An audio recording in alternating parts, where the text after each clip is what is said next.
We're waiting on the candle. There we go. We light this candle in honor of Judaism. We shall beat our swords into plowshares and our spears into pruning hooks. Nation shall not lift up a sword against nation, neither shall they learn war anymore. But we shall sit every one under our vine and under our fig tree, and none shall make us afraid. We light this candle in honor of Confucianism, the ancients who wished to illustrate illustrious virtue throughout the kingdom, first ordered well their own states. Wishing to order well their states, they first regulated their families. Wishing to regulate their families, they first cultivated their persons. Wishing to cultivate their persons, they first rectified their hearts. Wishing to rectify their hearts, they first sought to be sincere in their thoughts. We light this candle in honor of Buddhism.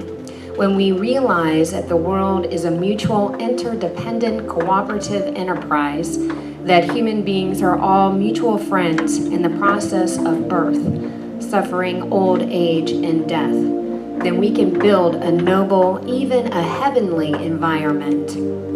We light this candle in honor of Islam. Cloak yourself in 1,000 ways, and I shall now know you, my beloved. Veil yourself with every enchantment, and yet I shall feel your presence, most dear, close and intimate. I find your face in ivy that climbs, in clusters of grapes, and morning sun on the mountains. In the clear arch of the sky, you gladden the whole earth and make every heart great. You are the breathing of the world. We light this candle in honor of Christianity. This is the message that ye heard from the beginning, that we shall love one another. Let us not love only in word, not in tongue, but in deed and in truth. There is no fear in love, but perfect love casts out fear. We light this candle in honor of Taoism. Returning to the source is serenity.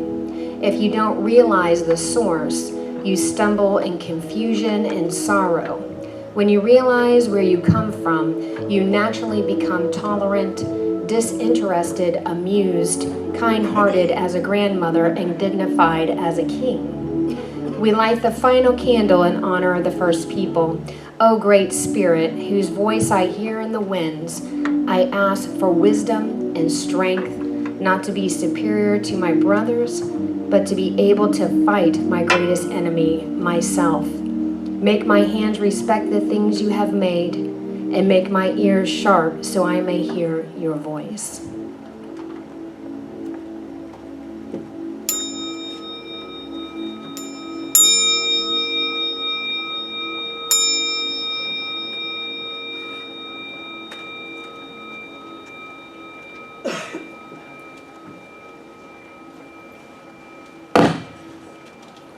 Reading today is from Ernest Holmes. We cannot be born of the Spirit unless we do the will of the Spirit. And the will of the Spirit is goodness, peace, mercy, justice, and truth. It is the conscious union with God. Let us take these words of wisdom deep within the silence and ponder them.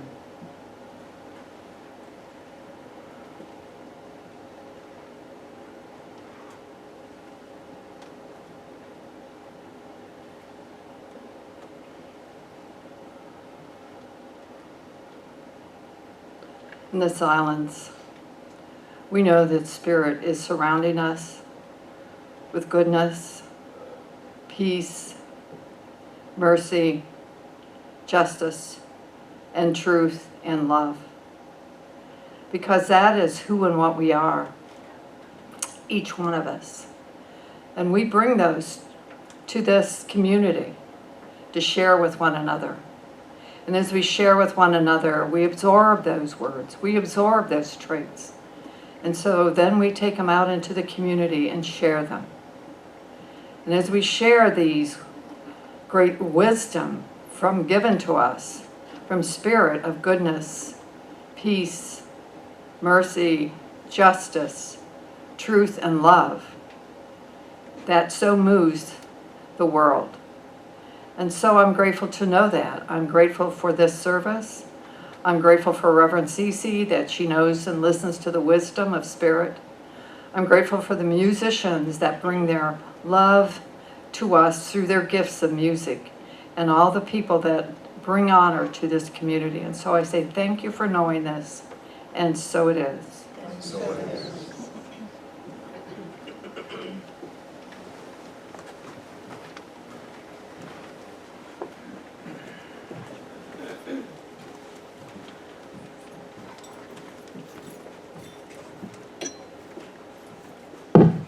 Man, when everybody's here, it's a lot of people moving off the stage, isn't it? They all gone all of a sudden.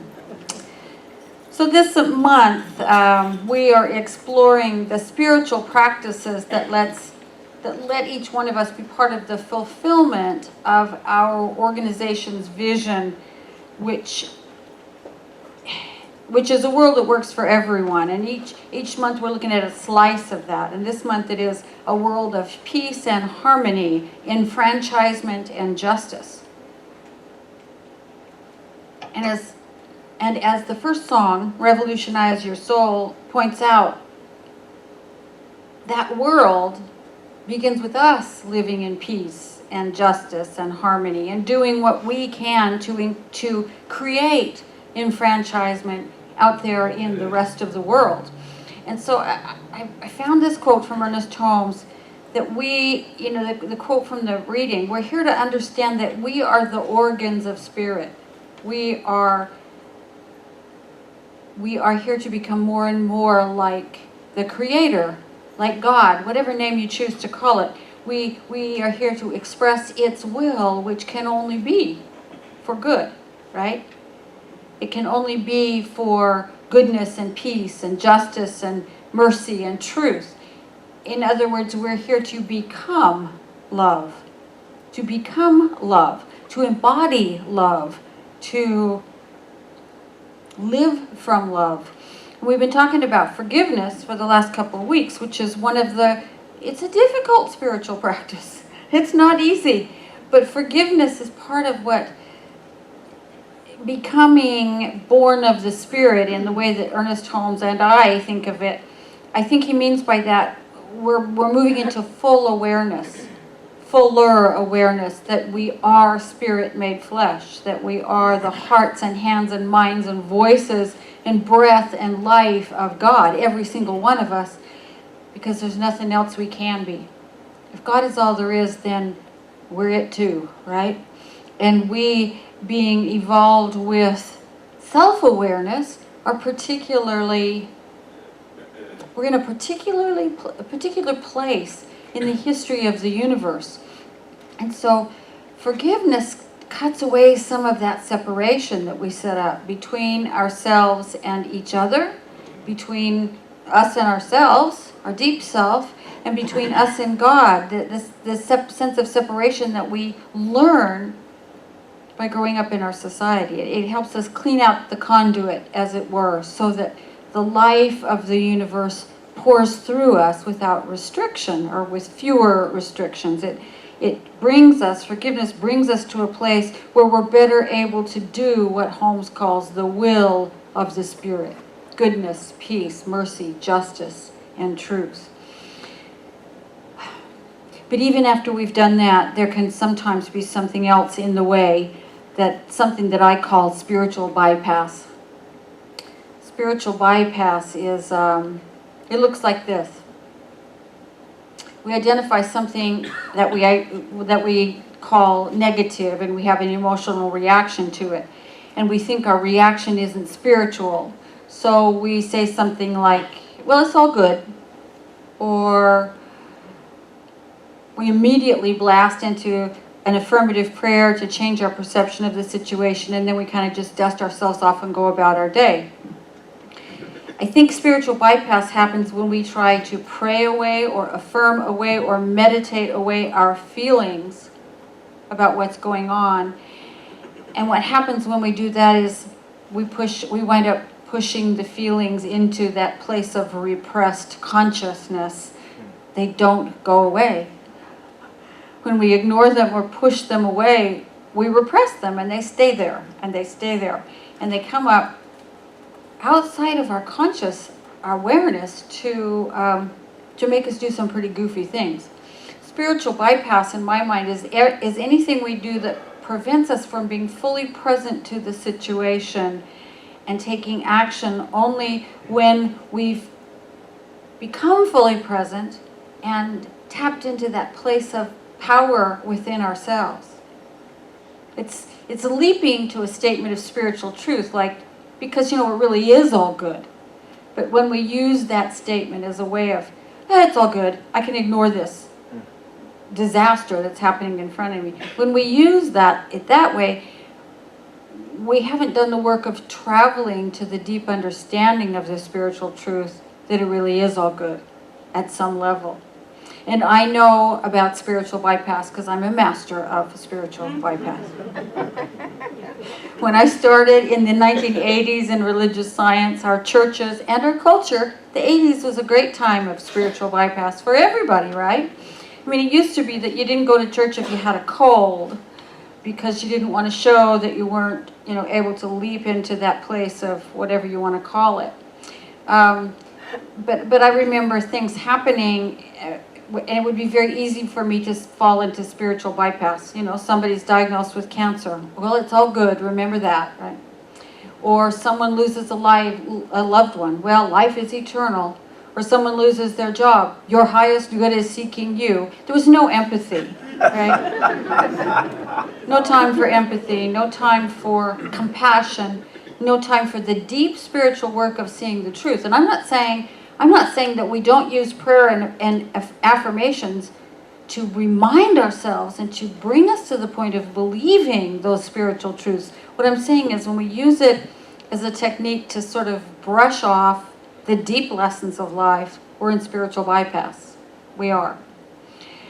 It was only years later that I found out that the only way through those big, deep feelings like compassion and anger and anguish and all of those big grief, there's one. The only way through them, out of them is through them to the spiritual truth, to the place of understanding them. I was also taught in my family that feelings were things we weren't really supposed to have. So I got really good at repressing all of that and just being able to bypass all of it by praying the truth but not embodying the truth. That's the difference between spiritual bypass is saying the words, and prayer is allowing ourselves to be embodiments of the truth. Embodiments of goodness, peace, mercy, justice, and truth, born of the Spirit in Ernest Holmes' jargon. And embodiment is deep work. It is. It's deep work. You can't get it by just saying the words. The way I think about embodiment is this, and I think it's really important in our day, in our current times. Embodiment means to me to be able to hold a paradox, to hold two things that seem opposite, to hold them as equally true at the same time. We are both human and divine. We are subject to all that being human means: laziness, prejudice, resentment, violence, indifference, all of that. And there is a core to every one of us that has never been damaged or harmed, that is always filled with love and light. There's the divineness in the midst of the humanness of us. Both are equally true all the time. And that's paradox. And learning to hold it and be okay with holding it is what I think we're here to learn to do, to be able to navigate this. It's not even a line. this constant dance between the divine and the human. That's what we're here to learn how to do. We're learning how to, first of all, do the steps and then choreograph it for ourselves. We're evolving as individuals and humanity, and as soon as I think things are just going to hell in a handbasket, I have to stop and remember that. I have to stop and think for myself about how much evolving there is actually going on. But some part of humanity lags behind because they're either afraid of or think they're afraid of change, right? We're called to live in change. My God, human life is all about change, isn't it?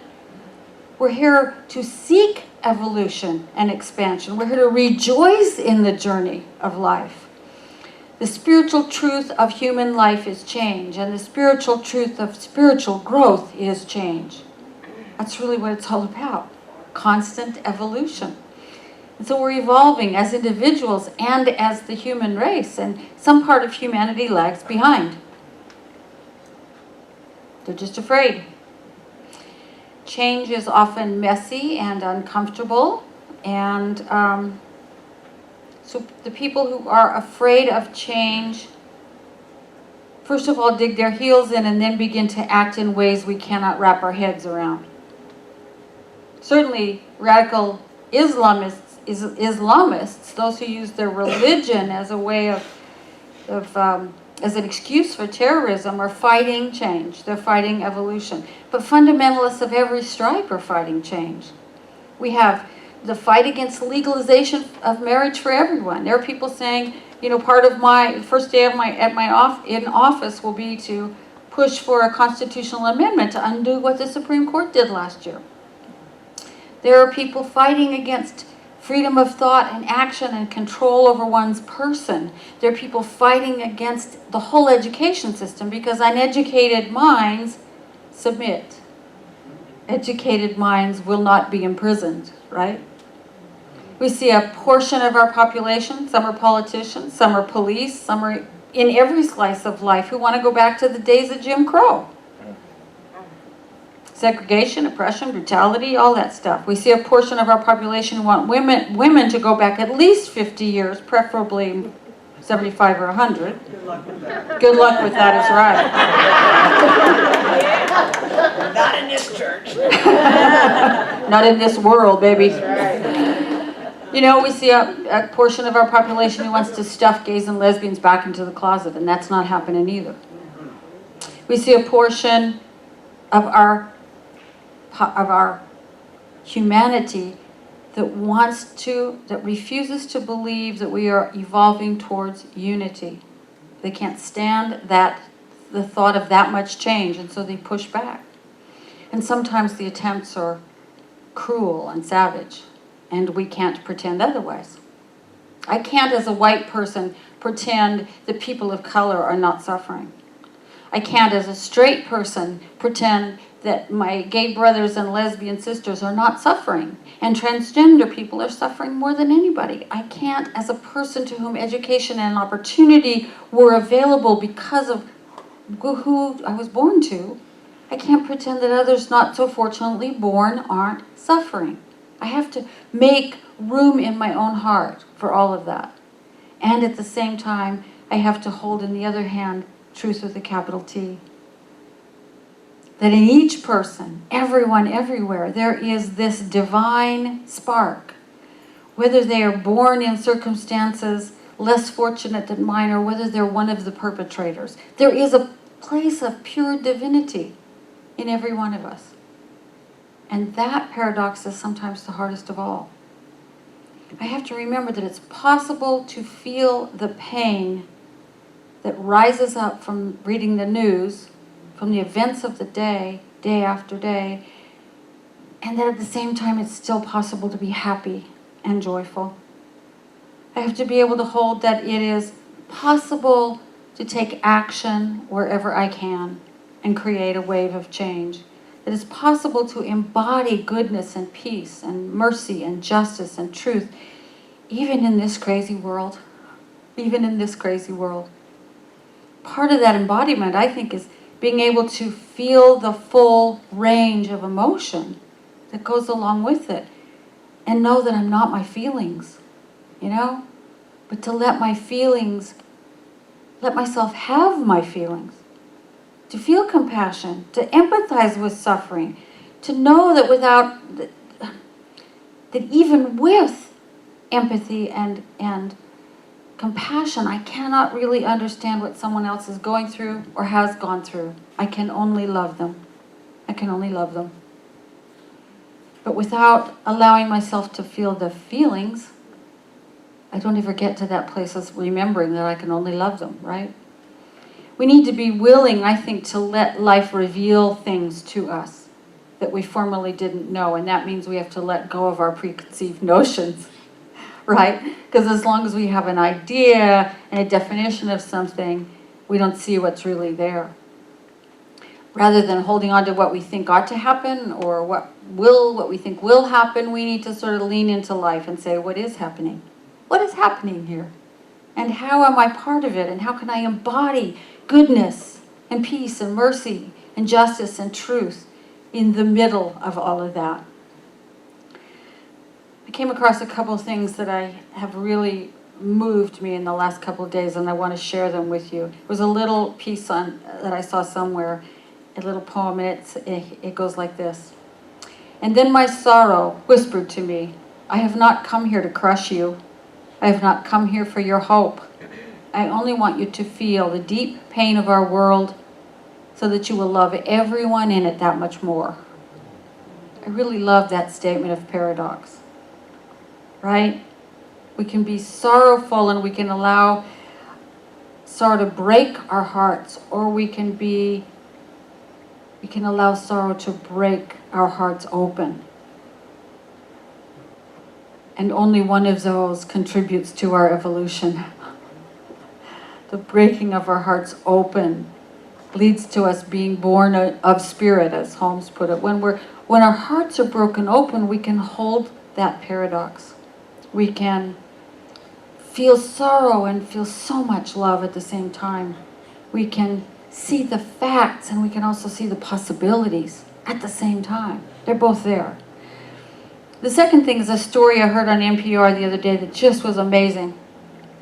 It was about a group of friends who were having a dinner party out in their backyard. And they had nice food and French wine, expensive wine, and they were really enjoying themselves. And around 10 o'clock that night, a man walked into the yard and pointed a gun at him and said, give me all your money or I'll start shooting. And they didn't have any money, they'd spend it all on wine. They had no money. So the guests tried to talk to the guy. They tried to guilt him into putting down his gun. They were saying things like, what would your mother think? He said, I don't have a mother. Give me all your money or I'll start shooting. And what I'm saying is they were trying to guilt him into going away, and that just made the situation worse. It made it more tense. One of the guests said later, at that moment it felt like it could really turn dangerous, like somebody was going to get hurt here.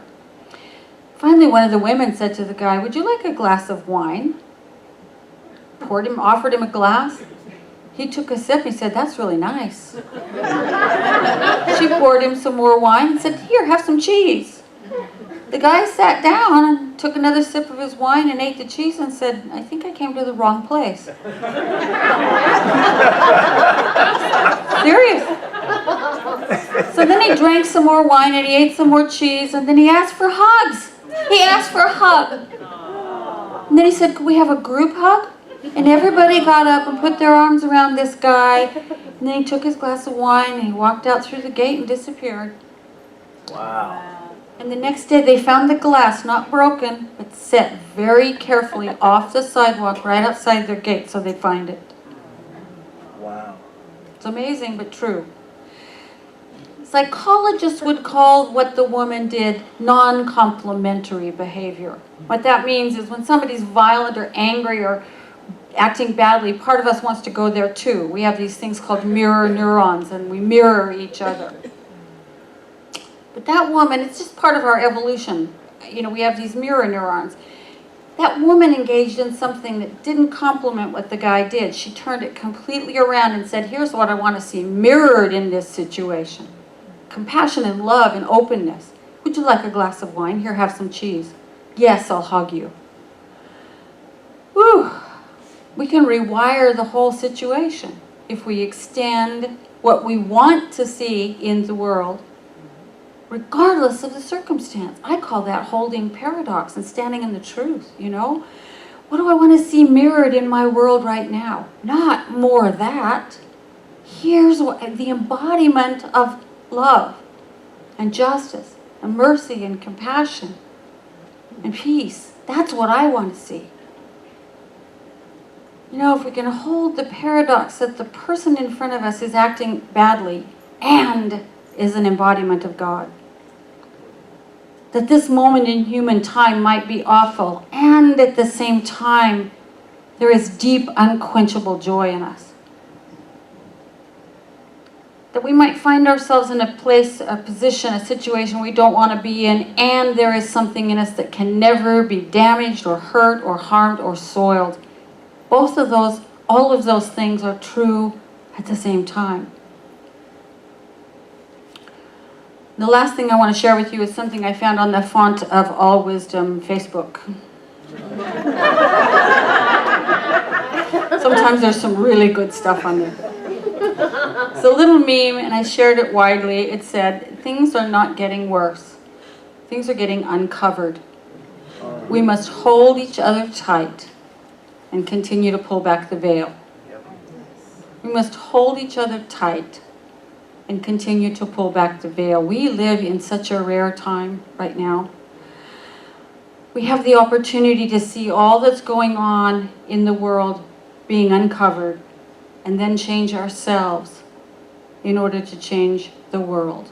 We have the opportunity to offer the hug, keep pulling back the veil, keep expanding, keep evolving. We have the opportunity to teach our children from a very young age not to be afraid of what they might find if they pull back that veil, to not be afraid of what they see on the outside of another, but to see the divine center in everyone. We have the opportunity to learn to hold each other tight in new ways all the time, to keep pulling back the veil, to always see the possibility and to embody goodness and peace and mercy and justice and truth.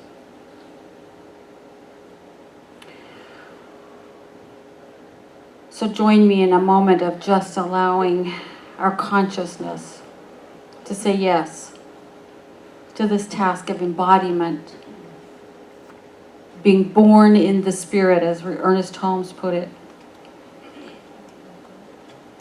Because in fact, and in truth, we were born of the Spirit, from the Spirit, in the Spirit, by the Spirit, of the Spirit.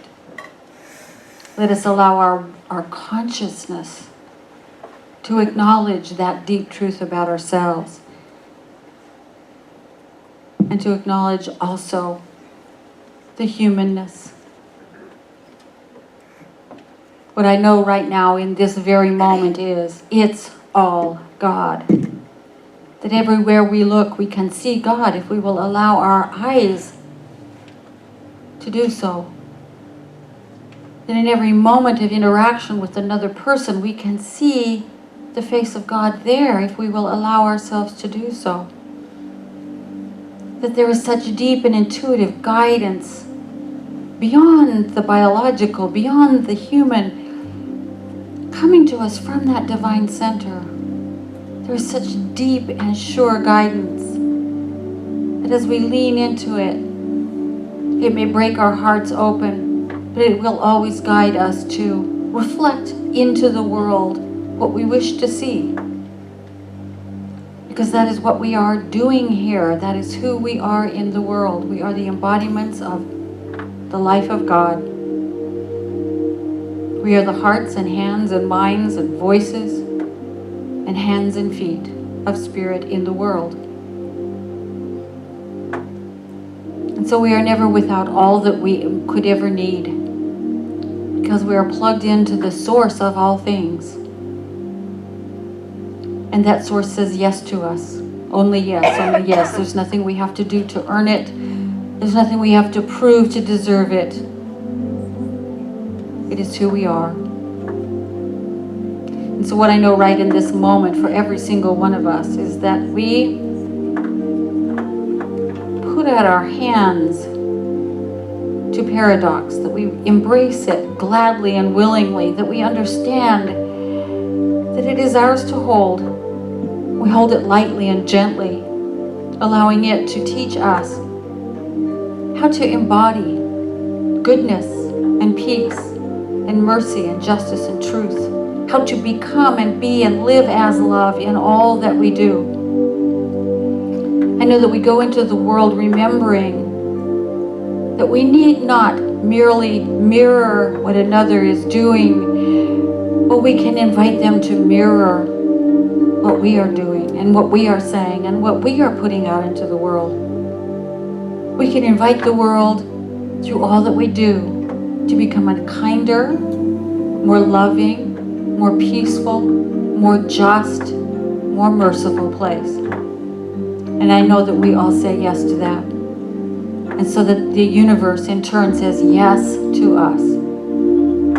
Once we commit ourselves to this embodiment of love, all providence lines up behind us, and all manner of things come to pass, which we would never expect in common hours.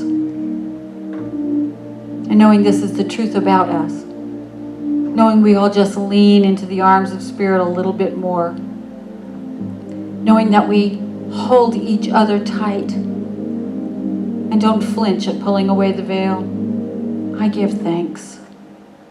I give thanks for this day of celebration that we have together. I give thanks for life itself. And in deep gratitude, I release these words knowing that it's already done. That Spirit has already said yes to them. I release them, I let them be, and we say together, and so it is.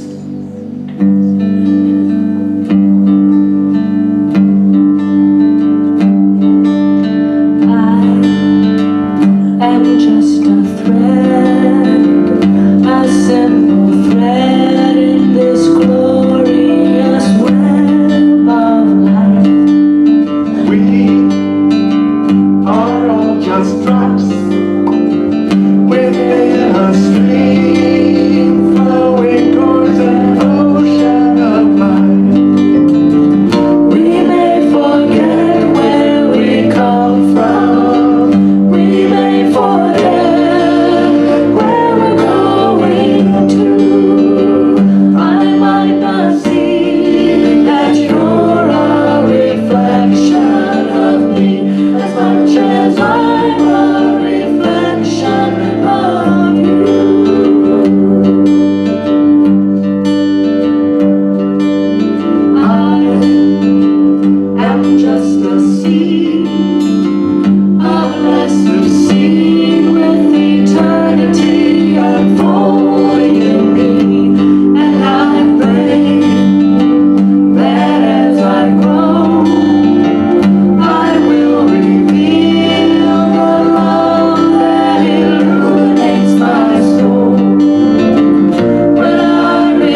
now have an opportunity to give in support of our community and in support of our future.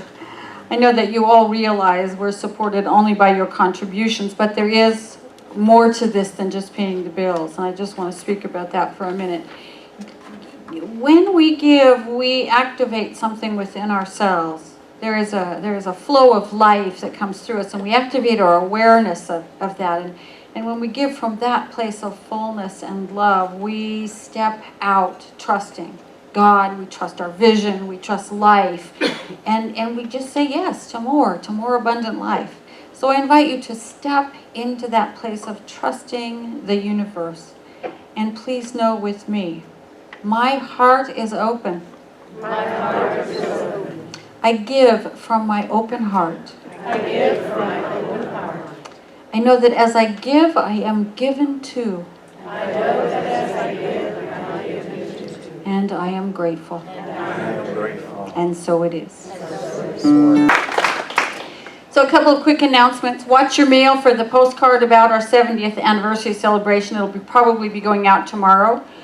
On Saturday, September 24th, the practitioners will present a spiritual Saturday where you can do all sorts of cool stuff, from receiving prayer, walking the modified labyrinths, doing vision boards. There's a whole lot going on that day. It'll be really fun.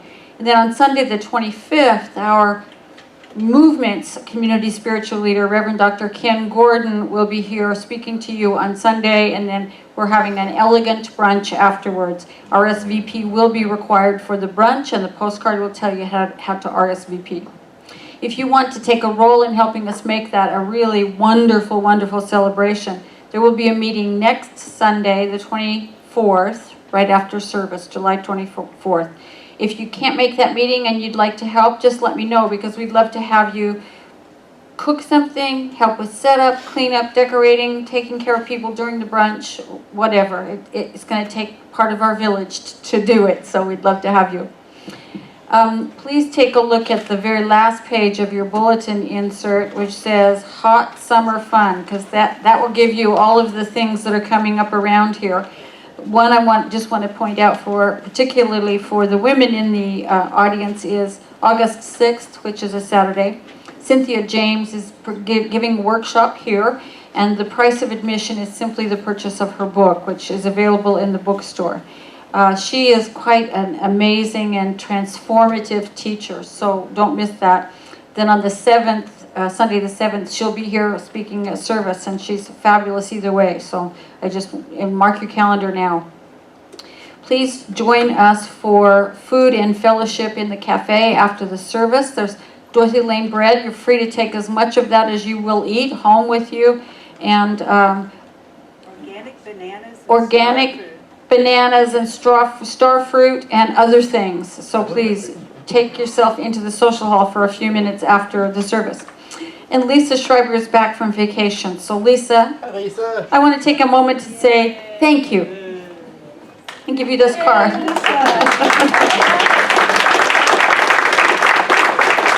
It's just a card from the Leadership Council. Lisa does a lot around here. She heads up the community awareness team. She heads up the cafe team. She does a whole lot around our community and has also created some really beautiful visuals for us.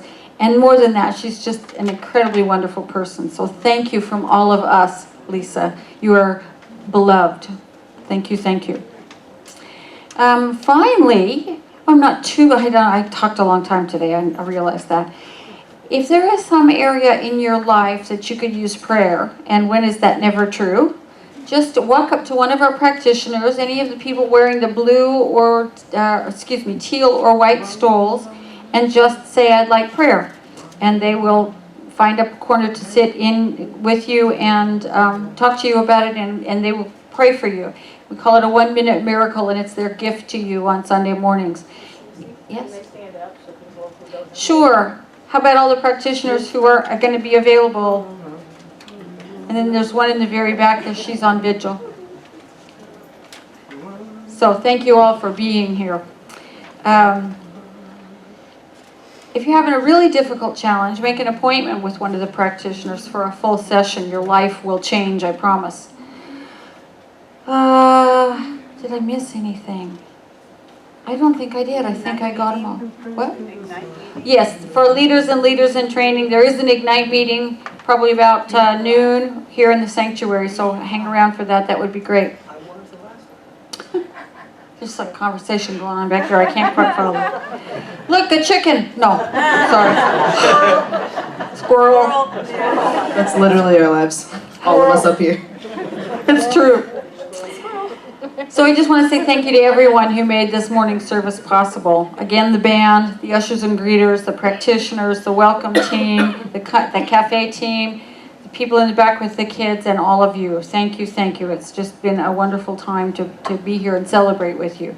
So if you would, let's stand for our closing affirmation and our closing song. Man, we're just running the whole gamut today. We get a little reggae to sign out on One Love.